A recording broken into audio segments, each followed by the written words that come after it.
Welcome to Speak, Think, Serve, the blueprint for growth without burnout. Sharpen your words, strengthen your mind, and serve with intention. Picture this, a warehouse, early morning, fluorescent lights humming, and there's this one worker, let's call them Sam. Sam's not the loudest, not the fastest, but every time a new process rolls out, Sam's the one quietly figuring it out, practicing the new scan, tweaking their route, even when nobody's watching. Months go by, and suddenly, everyone's asking Sam for advice. It's like invisible practice turns into visible trust. Reminds me of what Seth Godin calls shipping, just showing up, doing the work, not waiting for applause. You ever see that in your world? Oh, absolutely. I mean, I see it all the time, especially with folks who are new to a job. There's this urge to prove yourself, right? You want the boss to notice. You want the team to say, hey, you crushed it. But here's the catch. Chasing that praise, it's like a sugar rush. You get this high, but then, boom, you crash. I call it the praise hangover. Suddenly, you're skipping the tough reps, the boring behind-the-scenes stuff that actually leads to real wins. You start chasing flash instead of putting in the grind. And that's what keeps you stuck. Yeah, and it's sneaky, right? Because even if on the outside it looks like you're working hard, inside you're just performing for validation. I think about Dr. Eddie Brummelman's research. Kids praised for being smart end up avoiding hard stuff. Adults do it too. If your whole identity is I'm the natural, you're terrified to look like a beginner. But people like Sam in the warehouse, they're not chasing praise, they're chasing better. That's the difference. Absolutely. And, making invisible practice a habit, it's not glamorous. It's those extra reps when nobody's watching or asking, how can I do this with less effort and fewer mistakes? Instead of, did you see how fast I was? I always tell my clients, don't put your growth in someone else's applause. If you're only working hard when someone's looking, you're not really building skill. You're just building a mask. That's so real. And I think for anyone listening, the question is, how do you know when you're performing for validation versus actually improving? For me, it's when I start filtering my work, like, will this get a compliment instead of, did I learn something new? If you catch yourself doing that, maybe it's time to step back and ask, what would invisible practice look like for me this week? Yeah, and maybe even ask a teammate, hey, what's one thing I could do better that would support you? That's where the real growth happens, not in the spotlight, but in the shadows, So let's get practical. I want to role play a scenario. Imagine 2 call center agents. First one, let's call them Alex, gets feedback. Hey, you missed a few details on that last call. Alex goes, I've done this 100 times, must have been a glitch. That's fixed mindset, right? Defending, not learning. Now, second agent Taylor says, thanks for the feedback. I feel like I've been rushing. Can we walk through it? That's growth mindset in action. Carol Dweck talks about this. Are you becoming or just being? That's such a clear split, and it reminds me of mirror mode versus mastery mode. Mirror mode is when you're obsessed with how you look, how you sound, how you're perceived. I lived there for years as a writer, honestly. Every script, every draft, I was like, will they think I'm brilliant? But mastery mode, that's when you're in it for the craft, not the claps. You're willing to show your ugly drafts, to get feedback, to risk not being the best in the room. That's where the magic happens.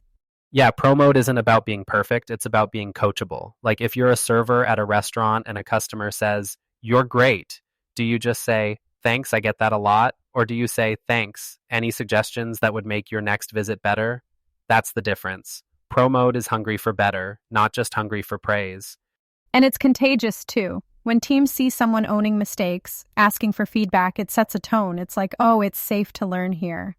I think leaders can encourage that by modeling it, admitting when they don't know or when they mess up.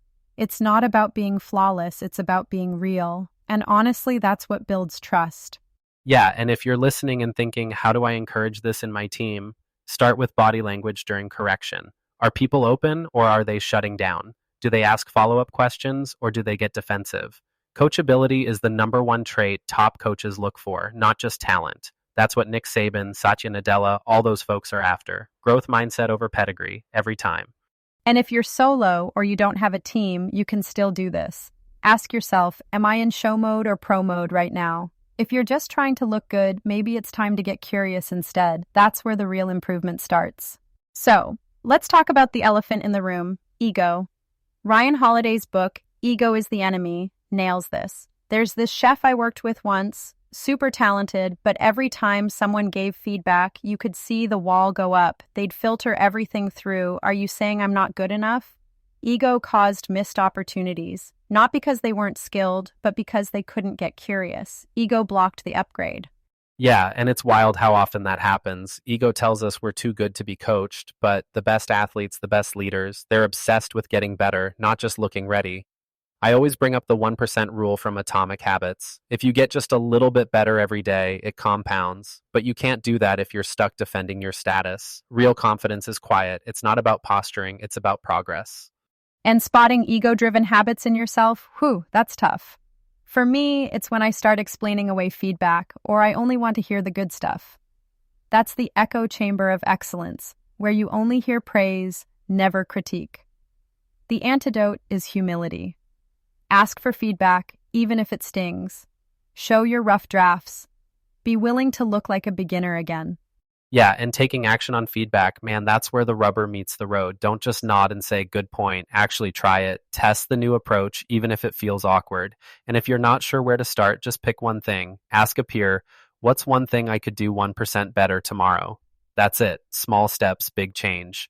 All right, let's land this. If you're listening, don't just nod along. Do the action items. That's what makes this stick in the real world. Share what you're working on in the community and comments. Maybe it's asking for feedback, owning a mistake, or practicing in private.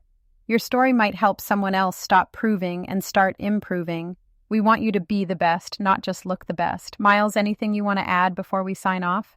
Just this, don't wait for permission to get better. Take one thing from today. Maybe it's invisible practice, maybe it's asking for feedback, maybe it's just catching yourself in show mode, and try it tomorrow. That's how you build real confidence. And hey, drop your wins and your struggles in the comments. We're all learning here.